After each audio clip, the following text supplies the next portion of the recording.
I want to thank Dr. Farmini, who I've spent most of my career working under, for creating DCT. I sincerely believe that it's spawned things that he's taken no credit for, but have been incredibly, thousands and thousands of things that he's responsible for. Channing, moving us in the direction of a whole world of genetics. And I want to really thank Peggy and Mark Green in particular, because it turns out that everything comes together. Mark was the first one with Peggy to realize that when I was coming as an epidemiologist talking about absolute risk or positive predictive value, that the same as penetrance.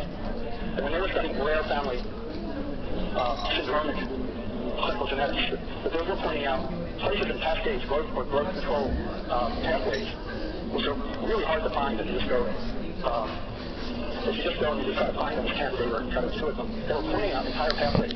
Each family, each syndromic thing was now leading to an exomic kind of exploration of the whole spectrum of that mutation, that critical point and what it does, and how it's modified, and how there's people with lesser risk. It's the tip of the iceberg to discover critical points that lead to carcinogenesis.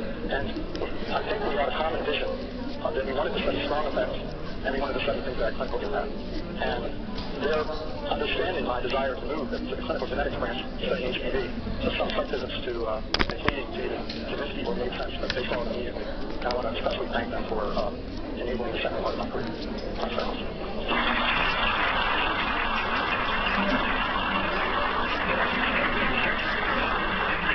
Thank you very much for that presentation. We have microphones in the aisles. I encourage you to step up and ask questions.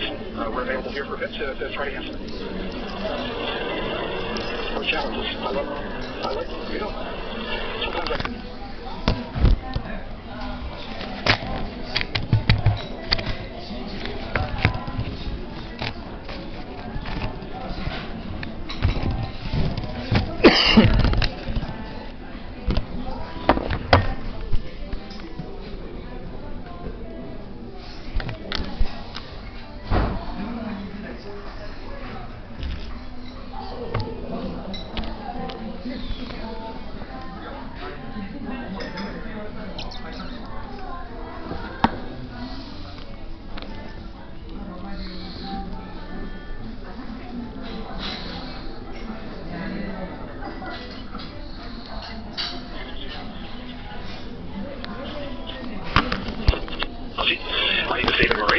I'm the Associate Director for Prevention and Director of the Office of Disease Prevention, and I'm very pleased to represent Dr. Collins today and introduce our speaker. Before I do that, I wanted to let everyone know that there will be time for questions after the Gordon Lecture presentation, and we have microphones set up in the two aisles for those who want to ask questions. I would also like to invite everyone to join me at a reception for our ODP early stage investigators and our Gordon Lecture winner.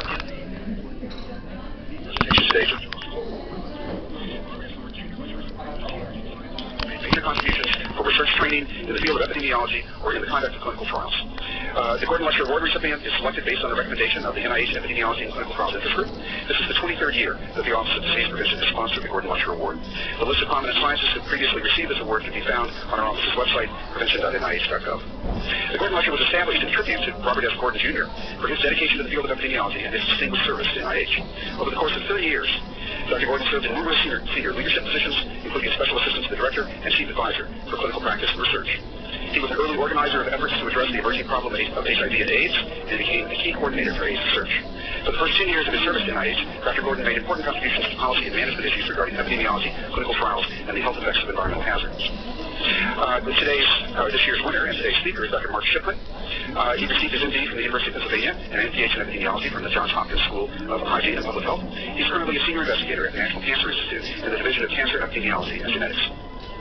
Dr. Shipman joined NCI as a staff fellow in 1983, and in 1996 was appointed chief of the clinical genetics branch, appointed chief of the interdisciplinary study section of the environmental epidemiology branch. He joined the clinical genetics branch in October of 2009 to study intensively why HPV is such a powerful carcinogenic exposure, akin to an acquired genetic trait with high penetrance for cancer phenotype. Dr. Shipman's primary research interest is to clarify the natural history of human papillomavirus infection in relation to the risk of cervical cancer, and to apply the insights gained towards improving the screening for and management of women at increased risk of cervical cancer. Dr. Shipman's goal has been to mitigate the morbidity and mortality related to cervical cancer, which is a leading cause of malignancy among women worldwide. He's directed one of the premier HPV cervical cancer research programs in the world. He's employed an interdisciplinary research strategy, which has involved collaborations between experts in public health, clinical medicine, molecular biology, virology, genetics, vaccine development, all grounded in state-of-the-art epidemiologic principles and methods. His research has altered cervical cancer screening and prevention both in the U.S. and abroad, particularly in the developing world. His work on the four-stage cervical cancer carcinogenesis model was viewed by many as implausible when it was first proposed. And unfortunately, that seems altogether too common with important scientific progress that people don't make much of it at first or don't believe it. I'm reminded of the presentation by Cox on his survivorship model years ago. But his model, Dr. Shipman's model, has been bolstered by extensive research data from multiple studies and is now widely accepted. The model is the basis for rethinking our approach to cervical cancer screening and treatment. So I'm very pleased to introduce Dr. Shipman, whose presentation today is not yet on the screen, but it is the changing epidemiology of HPV and cervical cancer, from etiology to validation to prevention methods to dissemination. Please join me in welcoming the 2017 Barbara S. Gordon Jr. Lecture Award recipient, Dr. Mark Shipman.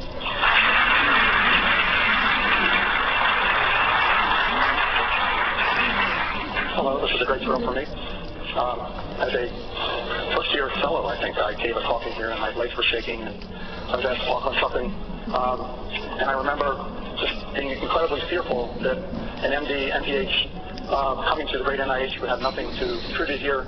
And now I realize I look out and there's friends all around and this is my home. So thank you very much. And that is my wife, by the way, who I slipped in to the internet. So I figure at minimum this is wasting $30,000 in lost productivity, and I actually actively encourage multitasking and anything you want to do. So after a brief introduction, I want to give it my best. I was trying to think what is worth so much time with so many people. So I'm going to talk about the highlights of the three phases of cervical HPV epidemiology that I've explored, and a few important lessons I've learned spending my entire working life at NIH. If anyone wants a scholarly talk, then please just look at the Lancet seminar we did in 2007, which is still true, showing that we didn't make too many mistakes then, but for a more up-to-date thing, we just put out a Nature Reviews disease primer, and that'll give you more details. I went to med school to be an epidemiologist, not the other way around. Paul Foley was my mentor at Penn. I had wanted to do epidemiology since I was an anthro major, and I wanted to do good. And I liked statistics, like most people did.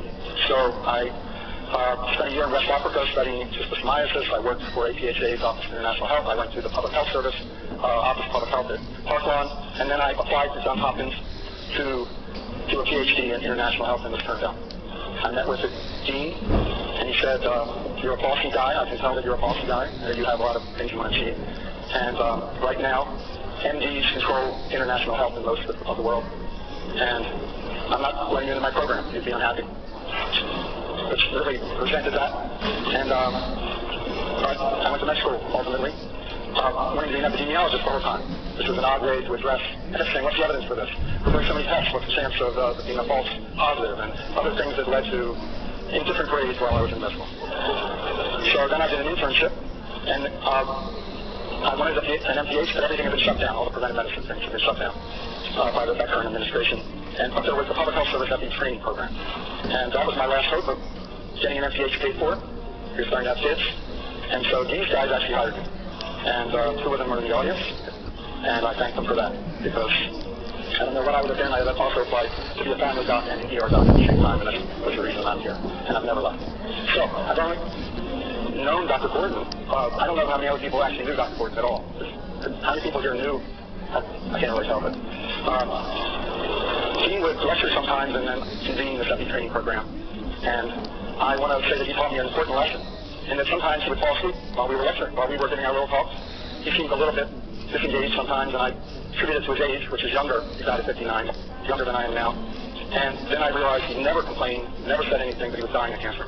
And when I found that out, I was like, damn, this guy is really dedicated because he knows he's dying and he's still coming to these kids talk. And I thank him for that lesson and for his dedication and what he taught me. So I studied one thing for 30 years, despite advice from senior investigators that I should switch it out. I remember I started with 4 things and I decided to study HPV because what I wanted to do was make impact. I consider myself a preventive medicine doctor and a scientist, but I want impact. So I have gotten variety through focus. And what that means is I've been doing exactly the same thing in the same place for 30-some years, for almost 35 years. But it's like a microscope. You focus down. First you look at the tissue. Then you do low mag and you see certain things. If you get high magnification, you start to see cellular features.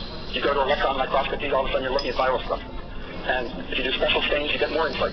And what I found is, as we click down to a greater and greater understanding of cervical cancer and HPV, whole new vistas open up. It really is like different fields. And there's a richness of a continuing story that I'm tremendously interested in. And also the sense that each time we're rediscovering a level of detail that of course, I'll never get to the end of now, I know. Now we're down to the individual isolated whole genome, and there's a whole new world out there that's redefining a lot of what we thought we knew. I realize there's no end to it. And, but I remember what Seymour, I think Dr. Javelin actually told me once. He was an investigator working late into his 70s or something in radiation. And I asked him, what keeps you going all these years that you were still working when you could retire? And he said, find something you're interested in, make it your own, be curious, and do it as if you don't even care if you're paid. And I found that, and I'm sticking with it until solitarian. So I want to talk about the distinct phases of HPV epidemiology, which has changed around me as we learn more and more. First, we were based after Zerhausen discovered the connection with the natural history of HPV and cervical carcinogenesis. We did etiology. Then we used some of those biomarkers and started to make them into methods of prevention. And then we entered the time to actually get people to use those methods. And that's dissemination implementation. And all with the goal of global cervical cancer control, because my heart is in international health. So, etiology and natural history. I remember being so excited as we were learning this story that I didn't even know what city I was in. We'd be on a bus at some meeting, and we'd be like, each year had some discovery that was making it more and more profoundly interesting. And the group, there was swelling from 5 epidemiologists at the first meeting to now there's thousands of people who come to these meetings who were so excited. We was like, where am I? It's just like, we just learned this, we just learned that. What a wonderful thrill it's been to get a sense of a team that was exploring that together. But what I learned is that no one remembers who discovered what, even 10 years later. You can like attribute it to the first person who wrote it, but forget it. If you want fame, Dr. Fahmy will be remembered. I personally think he should be remembered as much for the thousands of things that he did through creating DCG and creating that space for so many people without demanding to be attributed for any of them.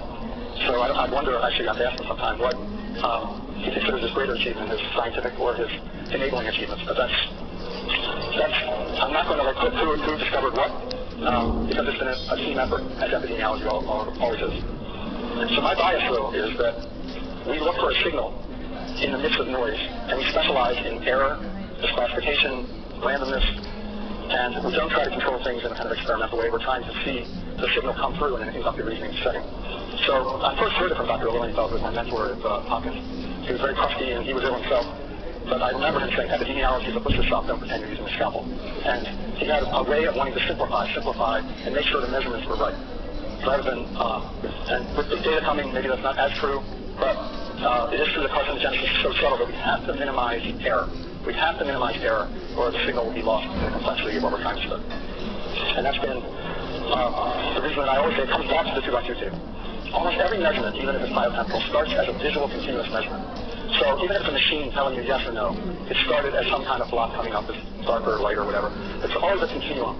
And then we chop it into categories. And eventually we chop it into yes, no, exposed, not exposed, some way prospectively or cross-sectionally or some kind of case-controlled fashion. But after Zerhausen found DNA from novel HPV-2 cancers, which gave him the Nobel Prize in the early 1980s, I spent about 5 years just trying to measure HPV in all its aspects. And it was really hard to get it right. So much so that Bob Hoover, when he was mentoring me towards tenure, had trouble finding a paper that was etiologic or in any way not just a methods paper. Because all I was doing was trying to figure out how to measure without error. And I consider that as incredibly productive and maybe hard to imagine being able to get funded now, which worries me when we do arrays with multiplexing a million individual tests on a strip. And each one has a share structure that we're ignoring or pretending doesn't exist. Because I spent time with one thing, measuring HPV, how to measure it, so we could do valid analytic studies. And setting up cohorts. And I made a lot of mistakes, and I wasted a lot of money, and I still survived, which is another thing that I hope people can still get a chance to do these days, is have your early studies flow. So I was looking at HPV and disease endpoints because I was trying to get both the columns and the rows right. And we, through this, discovered we were doing also methodologic work, which my friend Arthur Saskin, and we were getting together, and all we did was rediscover really something about the etiologic fraction of a causal pathway. An easy way to remember it, that etiologic fraction of a disease is caused by a pathway is equal to the sensitivity of that biomarker, indicating that N was A over A plus C, times a correction factor, 1 minus 1 over the relative risk. And the thing that was interesting is it almost always starts with A. Somebody sees a disease and sees an exposure, says maybe these are related. And then you can go and start looking at B, start doing comparisons. But often it's useful just to do a case series and see how many of the diseased people have that marker, because that's the upper bound of how important that factor is for causation. And we had A, because we were looking very poorly at it, it's pretty low. HPV was not very commonly found. You needed a chunk of tissue, you had to do stomach blot, whatever. But it kept rising as we got better and better methods. And then we kept finding new types. So if the etiologic fraction keeps rising as you reduce misclassification, you're onto something. It's exactly the opposite of the well-known thing that if you have random misclassification effects, it will drive you to the null. Same thing to use the bootstrap upward. If you're really reducing random error and you're getting stronger and stronger associations, that's a clue that you're on the hunt for something that's big. I've always thought of that in terms of nutritional acting. If we could measure lifetime nutritional patterns effectively, we would see small effects grow enormous. But it's really hard to measure time-dependent covariates and variables effectively with single measurements. So, reducing this classification became my obsession. First, reproducibility, because you can't do it over and over again and get the same answer. Or if different people do it and they get different answers, then you're in trouble. And then accuracy, according to a reference standard. And to do this, I have accepted a role. This is not easy for me as an arrogant individual, which hopefully I'm less of now. To be a professional novice, I have to go to people and say, how do you measure this? Or how do you do this lab thing? Or how do you do colposcopy? How do you do cytopathology? How do you do histopathology? And I had to continually admit ignorance and start over again. And I'm still doing that. I still was doing that with genomics.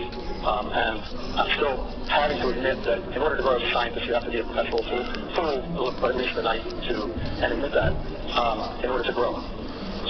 So, I just asked, what's the service? What are we talking about? What is the service? I just try to keep asking simple questions. As Bob once said, he would talk, who's the cases, who's the controls? Ask simple questions. Ask simple questions. The answers are going to be profound. So it turns out the cervix is just not a tissue or bottom third of the uterus sticks out of the vagina, and it's not even just a ring of susceptible tissue that's particularly prone to carcinogenesis when HPV infected.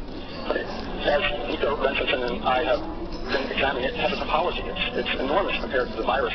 And so the viral clones are almost ignorant of each other. They are ignorant of each other unless they collide. And on the same cervix, you have an entire 2 to 3 dimensional kind of thing where you can have an HPV, with an HPV normal, CIN1, CIN2, CIN3, different grades of severity of intraepithelial disease. And rather than being a point, it can be typified. It's complex as can be, the cervix itself. So at the same time, HPV, okay, it's a small 8 KB DNA double-stranded episomal virus. Okay, not very many genes, only a couple genes. Turns out it's an incredible evolutionary story. With my friend Robbie Burke, we looked at the HPVs, which are currently over 200 known HPVs. And what we found, in what was my favorite paper ever, which was rejected 5 times because of that, because I loved it, that there was a particular evolutionary clade in the alpha genus that has evolved for some reason to be carcinogenic as its lifestyle, where all the different clades have different, some just evade and don't do anything, some make warts, it's a wart virus, papillomavirus wart, but around HPV 16 and its related alpha 9 types, almost all are carcinogenic. And alpha 7, which is HPV 18, counts for almost most of the others, and this is all evolutionarily tightly related. And for some reason, they evolved this style of extremely vigorous E2 oncogenes, E67, that kill, they interact with RB and p53, and they do a fantastic job of keeping the cell alive, just like the movie Aliens, that keep the epithelium alive so that the virus can grow, keep growing. So even if damaged or mutated, the epithelium lives, and it's a perfect setup for the equation. And so we thought we were really at the end of things when we realized that there were these types that were so specifically evolved. We weren't even close to done, as it turns out. At the same time, I was trying to figure out how do people classify disease. So through some really great people, Bob Kerman and Diane Solomon here, who I still miss incredibly, she retired. I can't believe she retired. She took a library of knowledge of pathology away with her when she retired happily. She's happy retired. I can't believe it, because I still want her around. So. But there are all these classification systems, mild dysplasia, moderate dysplasia. Everybody had their own scale, and Ralph Fisher came up with cervical intraepithelial.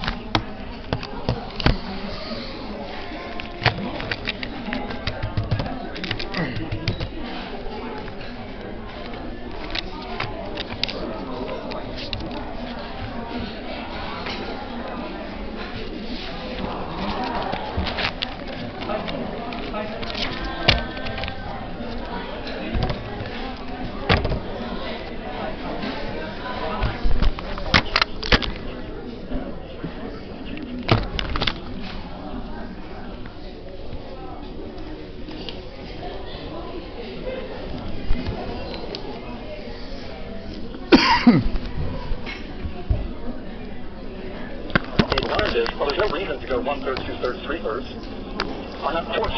Now, people wanted the histopathology certainty, and that's still prevalent in the way a lot of people think of it in terms of trial design. In fact, it's very hard to debunk that once it's made into disease.